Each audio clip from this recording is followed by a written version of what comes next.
السلام عليكم، كي راكم دايرين؟ غاية لاباس؟ إن شاء الله تكونوا بخير وبصحة جيدة انتم جميع الأهل والأحبة يا رب العالمين. اللهم صل وسلم وبارك على سيدنا محمد. نهار جديد وفيديو جديد. شوفوا البنات، سيدي زين وزاد تحبة في العين والله. آه الماء كان قاطع عندنا هنايا اليوم، هذاك النهار كان قاطع، راهي في شعال من يوم البنات. نحاول باش نصور لكم مي ما كانش الوقت باش ندير مونتاج ونحط لكم فيديو. والله سامحوني سامحوني بزاف بزاف بزاف ان انا راني نطول عليكم، وجماعة اللي تقلقت عليا وسقست عليا نقول لك ربي يحفظك ويسقسي عليك الخير ان شاء الله. وسامحوني على اللي ما رديتش عليها، تسامحني. هنا كنت وجدت الفطار راكم تشوفوا، اول مره يعني نفطر الفول هذا، ودرت الفول والطحينه بالعسل قالك مليحه للانيمي، ودرت البيض فايت كما تشوفوا. بالنسبه الاميره اللي قالت لي ديري الباربه، ولا كاين اللي عندنا احنا نسموه البنقر الشمندر، درتها حبيبتي وطيب فورتها كما قلتي لي. يعني راني ندير بالنصايح نتاعكم، اللي تنصحني شي نصيحة واللي عندها شي معلومة على يعني دواء كي نقولوا حنا عندنا في الجزائر دواء العرب، حنا نقولوا دواء العرب ولا يزود يعني عندي الانيميا. ودوك نقول لكم تاني مشكل واحد اخر، ها هو يديا لا بروف راها معمره باربه.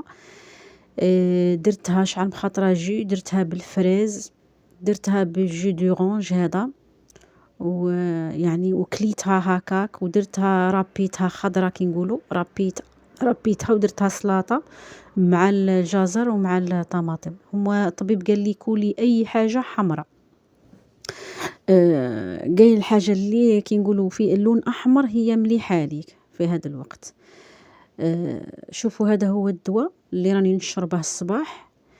ما يليقليش نشربه مع حاجه تاع حليب ولا كيما قهوه بالحليب ولا، فهمتوني؟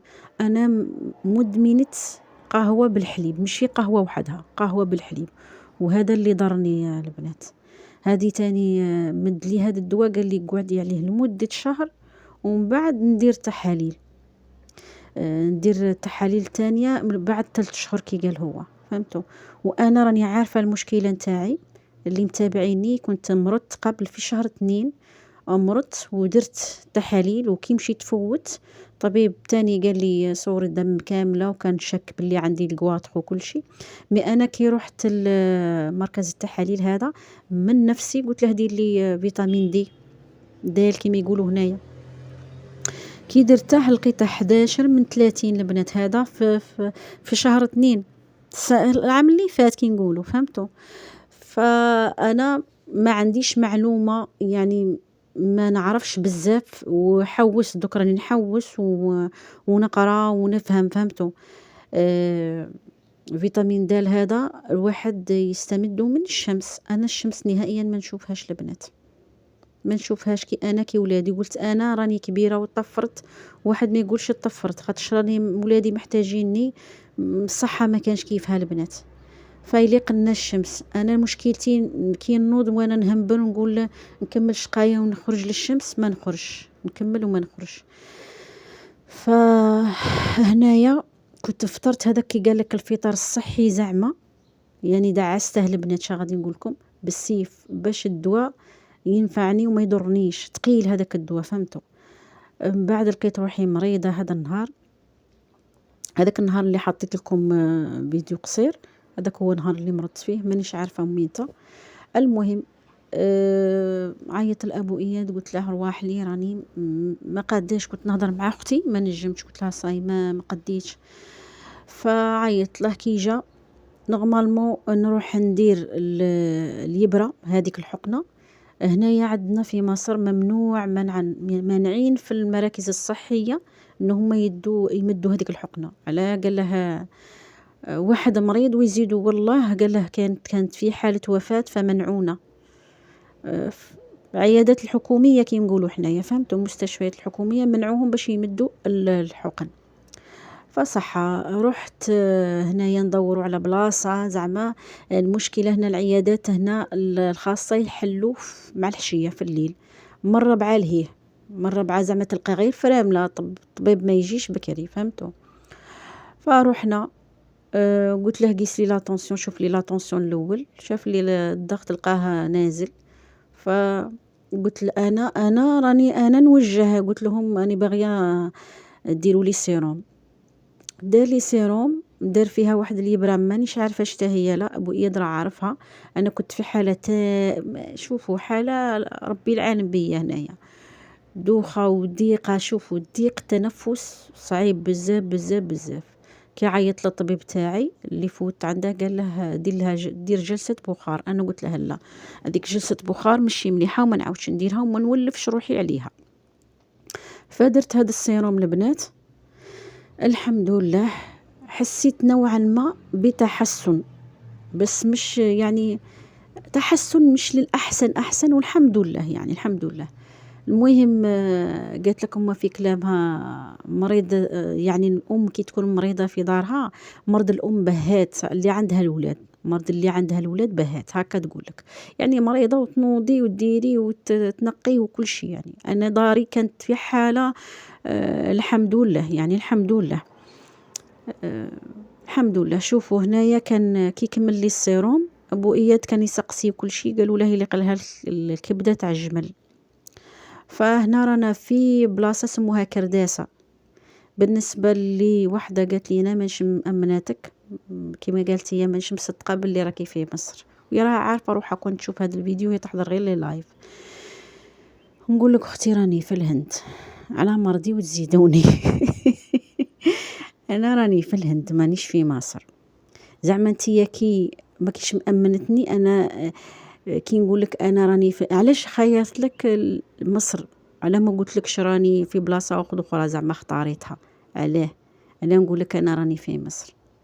فاتقوا الله يعني، ويقولك دعوا الخلق للخالق. يعني مانيش عارفه علاه، عيب انك انتي تكذبي وحده يعني، فهمتوني؟ الله يهديك ويهدينا ويصلح حالك وحالنا يا ربي. دعوة معممة للجميع يعني، اللهم آمين. المهم احنا يا جينا لهذا البلاصة، فيها عنده فرعين، كنا حبسنا عند الفرع الأول، عاود ولا أبو إياد قال لي لا ما نروحوش تما، جينا هنا. هذا المكان جميل، راحة نفسية، بدلت جو والله. عجبتني هذه القعدة العربية اللي راني نفسي فيها في داري. كما كنت عارفوا راني جايبه الصالون من داري، ما لقيتش مطار، ضحكوا عليا. ابو اياد قلت له عجباته الجماعه هنايا، كنت اروح سقسيهم، قال لي نديروا كيفها في الدار، قلت اروح سقسيهم من جابها من شراوها من جابوها.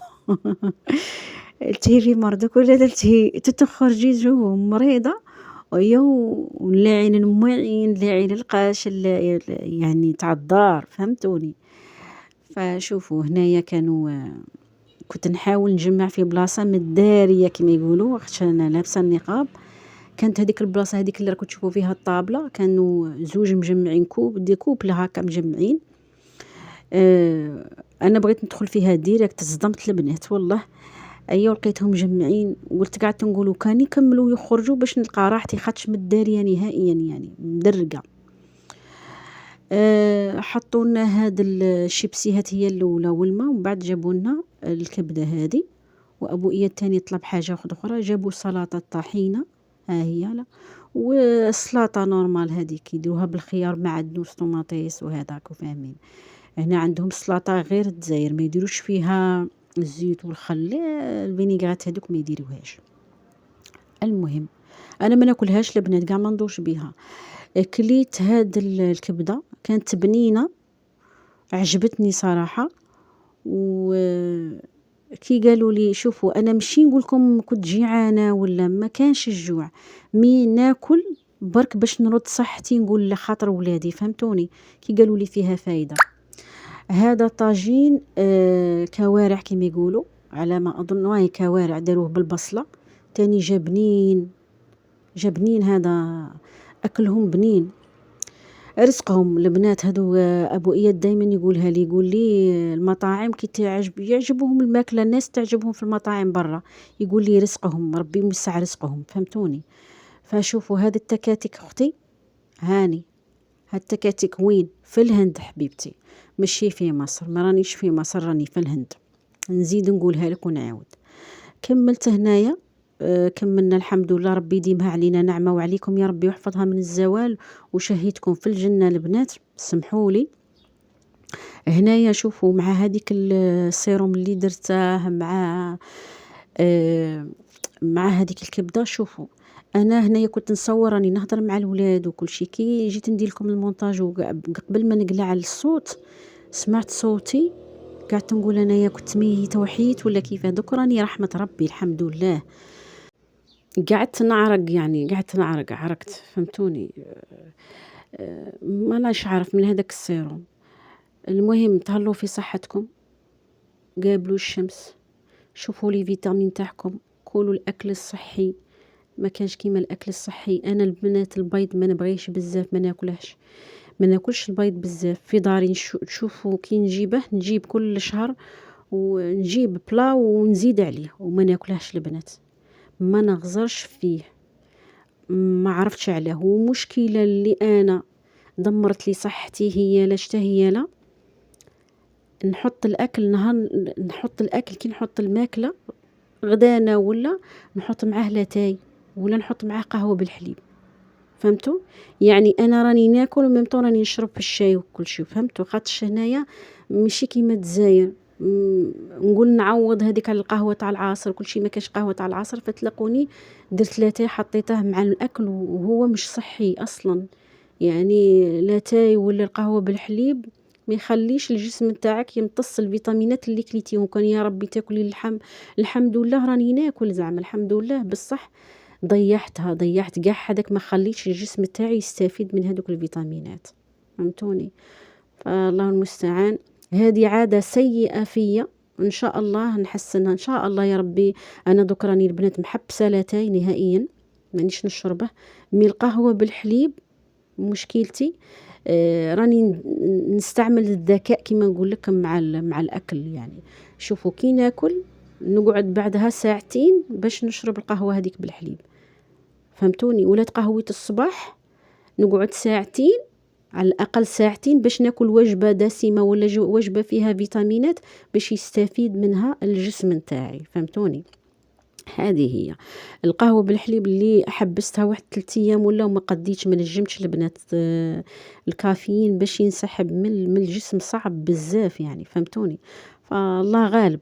راني هذه نحاول باش نقلعها، سيرتو كي راه جاي رمضان. دعواتكم البنات ربي يدخلها علينا بالصحة والخير والستر، والحمد لله على كل شيء. المهم رضاية المولى عز وجل، لعله وعسى يكون ابتلاء وإحنا رانا صابرين، وربي يعوض صبرنا خير إن شاء الله.